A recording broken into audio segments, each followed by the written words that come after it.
Everyone, আসসালামু আলাইকুম। কেমন আছো তোমরা সবাই?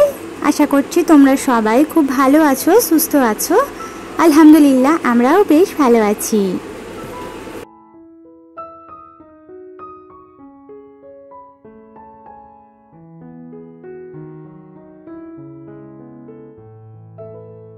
হাজব্যান্ড কিন্তু কাজে বেরিয়ে গেছেন অলরেডি, আর আমি কিন্তু এখন নিজের জন্য রাস্তা করে নিচ্ছি। অনেকক্ষণ আগেই কিন্তু ফ্রেশ হয়ে নিয়েছিলাম, তারপর মেয়েকে খাইয়ে দিয়েছি, আর এখন আমি নিজেও খাবো, তারপরে সংসারের কাজকর্ম করতে নামবো। আসলে কি বলো তো, এখন যেটা হয়েছে, ওনার কাজ এতটা পরিমাণে চাপ হয়ে গিয়েছে, সকালবেলায় কিন্তু 7টা সাড়ে 7টার মধ্যেই উনি বেরিয়ে যান। তো সেক্ষেত্রে আমাকে কিন্তু 6টা সাড়ে 6টার মধ্যে উঠে ওনার নাস্তা বা ব্রেকফাস্টটা রেডি করে দিতে হয়। ব্রেকফাস্টটা রেডি করে দেওয়ার পর আমি কিন্তু আধ ঘন্টা থেকে 1 ঘন্টা একটু শুয়ে পড়ি। একদমই শরীরে এনার্জি থাকে না, আসলে অনেকটা রাত করে শুতে হয়। এদিকে কিন্তু ঘুমাতেও 1টা 2টোর মতো বেজেই যায়। আমার ফোনের এডিটিংয়ের কাজ থাকে, এগুলো করতে করতে অনেকটা সময় আমার চলে যায়। সেই জন্য সকালবেলায় উঠে যেমন করে পারি উঠে ওনার জন্য নাস্তাটুকু আমি রেডিটা করে দিই। তারপর উনি চলে যাবার পরই কিন্তু আমি একটুখানি রেস্ট করে নিই, আধ থেকে 1 ঘন্টার মতো। তারপরে 8টা সাড়ে 8টা নাগাদ করে আমি উঠে তারপরে সংসারের কাজগুলো করি।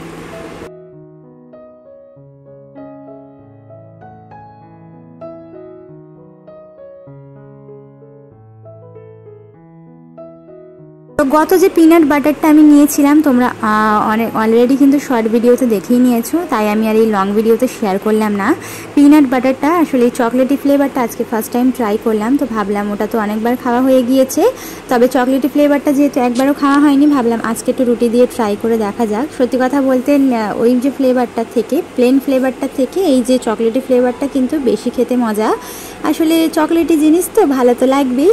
তো আজকের কিন্তু চকলেটি ফ্লেভারটাই খেয়ে দেখলাম, ভীষণ মজা লেগেছে। আর আমার মেয়ে তো ওর তো খুবই ভালো লেগেছে। ও এমনিতে যেহেতু মিষ্টি খেতে খুব পছন্দ করে, আর যেটা ক্রাঞ্চি ফ্লেভারের ছিল সেটা কিন্তু মিষ্টি না হওয়ার কারণে আমার মেয়ে একদমই পছন্দ করে না, ওটা একদম মুখেই নেয় না।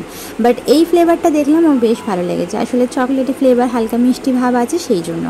তো আমি কিন্তু নাস্তাটা সেরে নিলাম।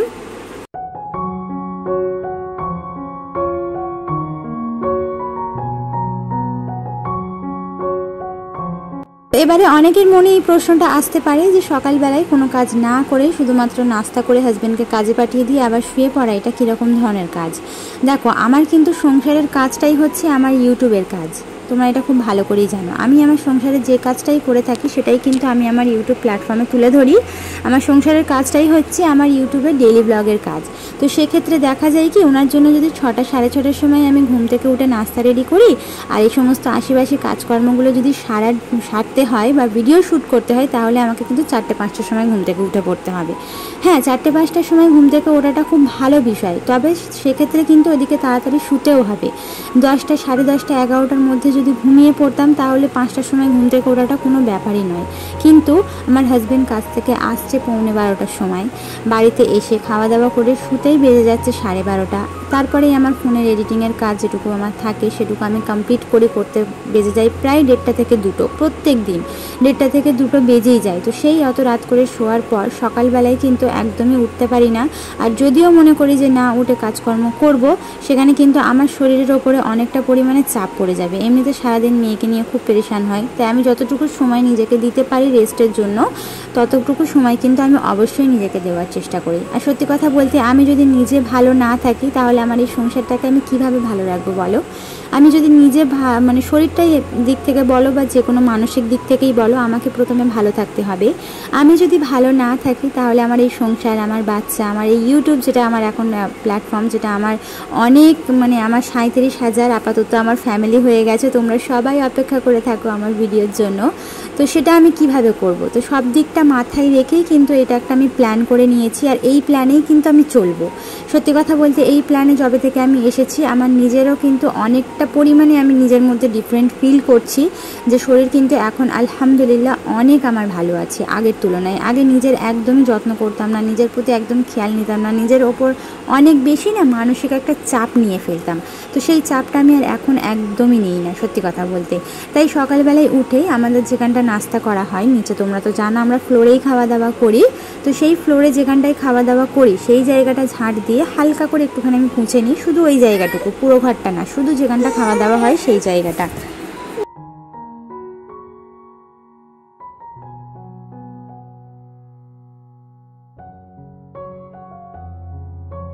তো এই জন্যই কিন্তু সকালবেলায় ঘুম থেকে উঠেই 6টা সাড়ে 6টার মধ্যে উঠে ওনার জন্য নাস্তাটা রেডি করে দিই। তারপর উনি খাওয়া দাওয়া করে বেরিয়ে যান, আর আমি কিন্তু আধ ঘন্টা থেকে 1 ঘন্টা পর্যন্ত নিজেকে সময়টা দিই। মেয়ে তো ঘুমিয়েই থাকে, সেই জন্য ও উঠে পড়লে আর একদমই হয় না। তো ও যেহেতু ঘুমিয়ে থাকে সেই জন্য কিন্তু আমি একটুখানি ঘুমিয়ে নিই বা একটু চোখটা লেগে যাওয়ার মতো একটু রেস্ট করে নিই। তারপর 8টা সাড়ে 9টা নাগাদ করে ঘুম থেকে উঠেই সব থেকে প্রথমে ফ্রেশ হয়ে আগে নাস্তাটা শেষ করি, তারপরে সংসারের কাজকর্মগুলো করি। আর এই সংসারের কাজকর্মগুলো করতে নর্মালি যে মানুষের, একটা স্বাভাবিক মানুষের যে সময়টা লাগে আধ ঘন্টা থেকে 1 ঘন্টা বা 1.5 ঘন্টা, সেক্ষেত্রে আমরা যারা ব্লগ করি তাদের কিন্তু অনেক বেশি সময় লাগে।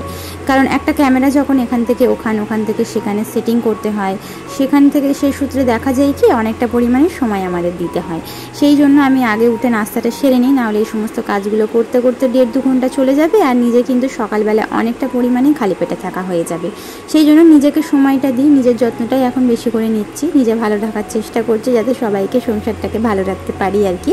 এতে যদি কেউ খারাপ ভাবো বা কেউ যদি খারাপভাবে নাও, আমার এতে কিছুই করার নেই। আমাকে আমার কথাটা আগে ভাবতে হবে। আমি যদি শরীর খারাপ বা শরীর অসুস্থ হয়ে পড়ে থাকি, আমাকে দেখার মতো কেউ নেই, আমার সংসারের কাজ করে দেওয়ার মতো কেউ নেই। আমি যদি 1 দিন 2 দিনও আমার সংসারের কাজ বা ঘরদোর অগোছালো করে রেখে দিই, রান্না বান্না না করতে পারি, আমার খোঁজ খবর নেওয়ার মতো সত্যি কথা বলতে কেউ নেই। তাহলে আমাকে নিজেকে প্রথম ভালো থাকতে হবে, কারণ আমি যদি ভালো না থাকি আমার সংসারটা কোনোভাবেই ভালো থাকবে না। তো যাই হোক, অনেক বকবক করে ফেললাম, এবার একটু ভিডিওর মধ্যে আসি।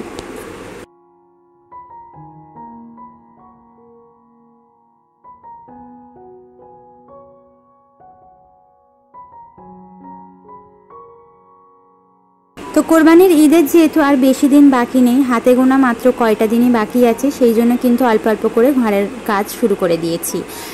অনেক ডিপ ক্লিন তো তেমনভাবে করব না, কারণ অল্প অল্প করে অলরেডি আমার ঘর 2-1 দিন ছাড়া ক্লিন করার কারণে ঘর একেবারেই তেমন একটা নোংরা হয়নি। সেই জন্য হালকা ফুলকা করে একটু ঝেড়ে ঝুড়ে মোছামুছিটা করে নিলাম, মোছামুছিটা করে নিলাম। তো সেই সূত্রেই কিন্তু একটু এদিক ওদিক করে ঝাড়ু দিয়ে ভালোভাবে ওপর থেকে একটু ক্লিনিংটা করে নিলাম। আর সত্যি কথা বলতে আমার কলিংটা শেষ হয়ে গিয়েছে, একদম একটুখানি পড়ে আছে, যেটা আমি শুধুমাত্র আয়নাটা মিররটা পোছার জন্যই রেখে দিয়েছি। সেই জন্য কিন্তু আর ফার্নিচারগুলো মুছলাম না, খুব তাড়াতাড়ি আজকালের মধ্যেই আমাকে আরেকটা কলিং কিনতে হবে। তো সেই জন্যই শুধুমাত্র আয়নাগুলোকেই কলিং দিয়ে আমি পরিষ্কার করছি, বাকিগুলো আর করলাম না। আর এখানে কিন্তু ঘর, বারান্দা, সেই সাথে রান্নাঘর খুব ভালোভাবে আমি ঝাড়ু দিয়ে নেব।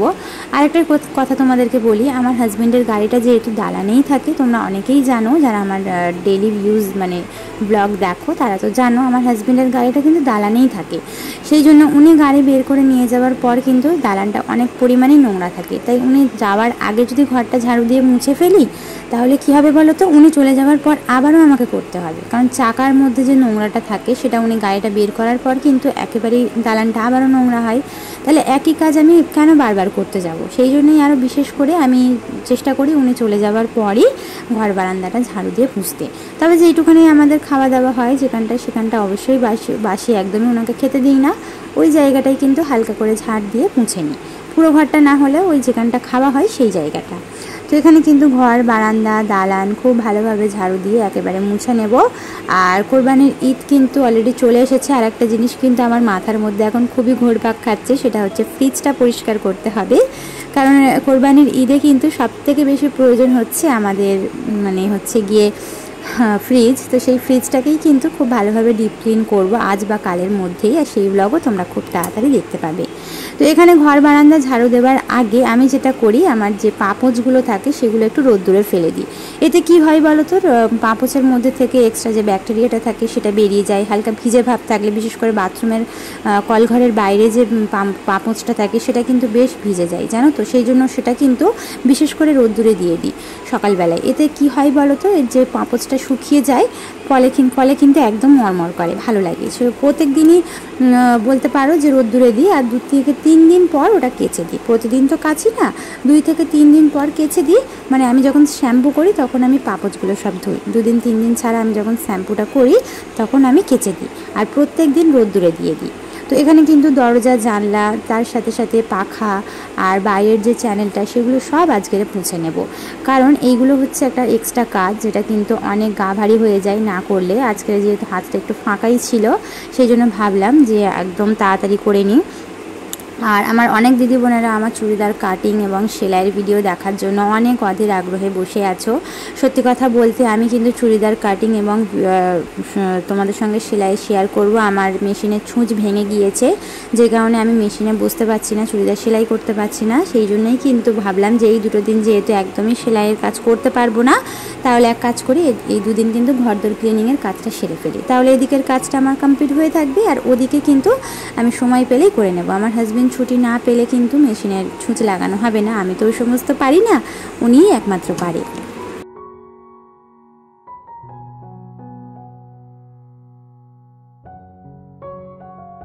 সাইয়দ শেফালি আইডি থেকে দিদিভাই কমেন্ট করেছেন, তোমার ভিডিওগুলো দেখতে সত্যিই খুব ভালো লাগে। থ্যাংক ইউ দিদিভাই, তোমার জন্য অনেক দোয়ার অনেক ভালোবাসা রইল, এইভাবেই আমার পাশে থেকো। আজুফা খাতুন সাবানা ব্লগস আইডি থেকেও দিদিভাইরা খুব সুন্দর সুন্দর কমেন্ট করেন, তোমাদের জন্য অনেক দোয়ার অনেক ভালোবাসা রইল। তোমরা এত সুন্দর সুন্দর কমেন্ট করো বলেই কিন্তু ভিডিও বানার জন্য আমি একটা পজিটিভ এনার্জি পাই। তোমরাই হচ্ছে আমার পজিটিভ এনার্জি, যেটা কিন্তু তোমাদের কমেন্ট বা তোমাদের লাইকগুলো পাওয়ার পরে কিন্তু কেন জানি না হঠাৎ করে শরীরের মধ্যে একটা এনার্জি চলে আসে।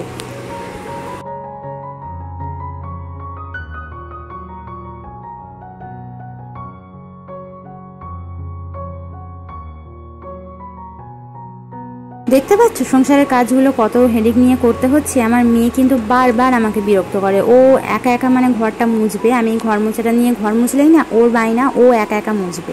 তো বকা দিয়ে দিয়েই আর কি কাজগুলো করছিলাম, যেহেতু ক্যামেরাটা অন ছিল, বেশি সময়ও নষ্ট করতে পারবো না, ভিডিও অনেক বেশি লম্বাও করব না, এখন অল্প অল্প ছোটো ছোটো ভিডিওই তোমাদের সাথে শেয়ার করব।